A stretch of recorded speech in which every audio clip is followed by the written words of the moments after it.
جب ماہ صیام رمضان المبارک جلوہ گر ہوتا ہے، جنت کے 8 دروازے کھول دیے جاتے ہیں،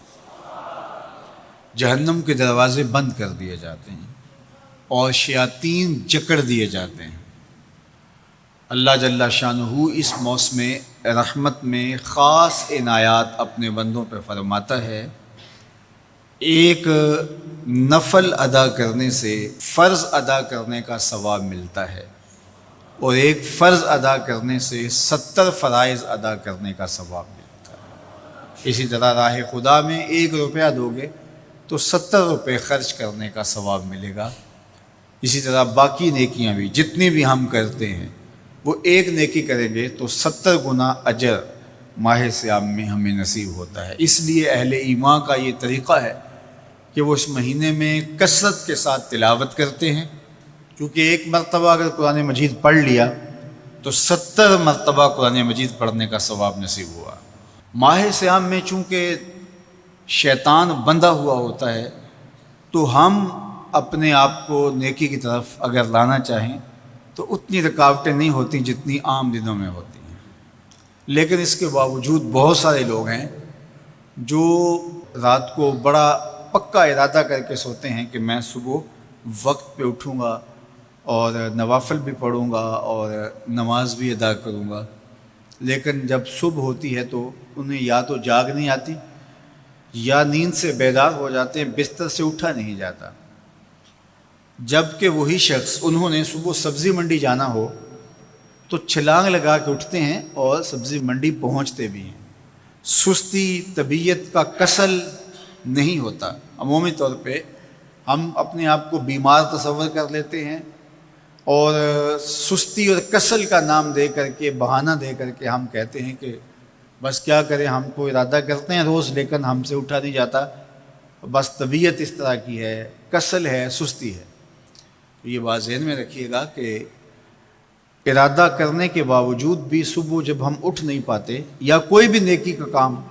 ہم کرنے کا ارادہ کرتے ہیں تو ارادہ کرنے کے باوجود ارادہ ہی رہ جاتا ہے، ہم کر نہیں پاتے، تو اس کا سبب یہ ہوتا ہے کہ بہت سارے ہم گناہ کر چکے ہیں اور ان گناہوں کی وجہ سے ہم نیکی کی توفیق نہیں پاتے۔ حضرت حسن بصری رضی اللہ تعالی عنہ نے یہی وجہ اس کی بیان فرمائی ہے۔ تو اس کا بہترین طریقہ یہ ہے کہ توبہ کی جائے، اور توبہ بھی سچے دل سے کی جائے، رو رو کے اللہ سے گناہوں کی معافی مانگی جائے، اور سچے دل سے جب توبہ کی جائے تو پھر سارے گناہ نہ صرف مٹا دیے جاتے ہیں بلکہ ان کو بدل کے نیکیوں میں تبدیل کر دیا جاتا ہے۔ تو ماہ صیام کے اندر پختہ عزم کریں اور اس عزم کو عمل کی شکل دینے کے لیے سچی توبہ کریں کہ ہمارا یہ رمضان اس طرح سے گزرے، یہ مہینہ اس طرح سے بسر ہو کہ ہم اس مہینے میں اللہ تعالیٰ کی قربت حاصل کر لیں، ہم گناہوں سے پاک ہو جائیں اور ہم جو ثمرات ہیں، جو فوائد ہیں اس مہینے کے، وہ ہم سمیٹ سکیں۔ تو یہ وہ مہینہ ہے جس کے انتظار میں میرے اور آپ کے آقا و مولا اپنی آنکھیں لگائے ہوتے تھے اور دن گن گن کے وقت گزارتے تھے کہ ماہ صیام آ رہا ہے۔ تو اس مہینے کا عزت کے ساتھ، تکریم کے ساتھ، اعزاز کے ساتھ استقبال کرو اور اس کو پلکوں پہ بٹھاؤ، اس کو دل پہ بٹھاؤ۔ اس مہینے کی تکریم یہ ہے کہ اس میں ہر برا کام چھوڑ دیا جائے۔ اگر کوئی شخص برا کام نہیں چھوڑتا اور روزے رکھتا ہے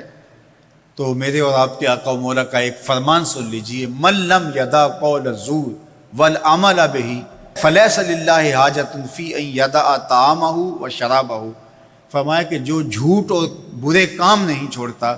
اس کے بھوکا اور پیاسا رہنے کی اللہ کو کوئی ضرورت نہیں ہے۔ تو روزہ خوراک بچاؤ مہم نہیں ہے جو چلائی جاتی ہے، بلکہ یہ تزکیہ نفس کا موسم ہے، باطن کی صفائی کا موسم ہے، اور باطن کی صفائی نہیں ہوتی جب تک ہم کوشش کریں۔ آپ کے بدن پہ بہت ساری میل چڑھی ہوئی ہے اور جمی ہوئی ہے بدن کے ایک ایک عضو پہ میل، تو آپ پانی میں چھلانگ لگا کے باہر بھی آ جاتے ہیں تو میل نہیں اترتی، چلو کچھ نہ کچھ فرق تو ضرور پڑ جاتا ہے، لیکن میل نہیں اترے گی۔ میل کب اترے گی؟ جب آپ اپنے بدن کو مل مل کے اس کے اوپر صابن لگا کر کے اچھی طرح سے اس کو جب اتاریں گے محنت کوشش سے، تو پھر آپ کا بدن مہک جائے گا، ہلکا پھلکا ہو جائے گا، میل اتر جائے گی۔ یہ موسم رحمت ہے، اللہ کی رحمتوں کا میਂہ برسے گا، اس سے کچھ نہ کچھ فائدہ تو ہوگا ہی، لیکن حقیقی فائدہ وہی حاصل کرے گا جو اپنے گناہوں کو مل مل کے دھوئے گا اور اپنے آپ کو صاف کرنے کی کوشش کرے گا۔ تو اپنے من کے میل اتارنے ہیں، اپنے باطن کے میل اتارنے ہیں، اپنے اعمال کی درستگی کی کوشش کرنی ہے۔ صلاۃ التراویح مسجد میں نہیں آ سکتے تو گھروں میں پڑھ لیجئے، جس طرح بڑی عمر والے لوگوں کو، بیمار لوگوں کو کہا گیا کہ آپ گھروں میں پڑھ لیں، بچوں کو کہا گیا، لیکن چھوڑیے گا نا، یہ رمضان المبارک کا خاص عمل ہے۔ آج کل دین بیزار طبقہ مختلف جگہوں پہ بیٹھ کے مسجد پر، مدرسے پر، تراویح پر، ان چیزوں پر تبصرہ کر رہا ہے اور اتنا ہلکا ثابت کرنا چاہ رہا ہے ان امور کو، جس طرح یہ چیزیں ہوتی کچھ نہیں ہیں، جبکہ ماہ صیام کے قیام پر میرے اور آپ کے آقا مولا نے بشارت دیتے ہوئے فرمایا، من قام رمضان ایمانا و احتسابا غفر له ما تقدم من ذنبہ، جس نے رمضان المبارک کی راتوں میں قیام کیا ایمان اور محاسبہ نفس کے ساتھ، اللہ اس کے پچھلے سارے گناہ معاف فرما دیتا ہے۔ یہ بہت بڑی دولت ہے، تو اس دولت کو ضرور سمیٹیے گا، ضرور حاصل کیجئے گا، من کی ستھرائی، عفت اور پاکیزگی کا سامان کیجئے گا۔ اللہ آپ سب کو اپنی امان میں، اپنی حفاظتوں کے حصار میں رکھے۔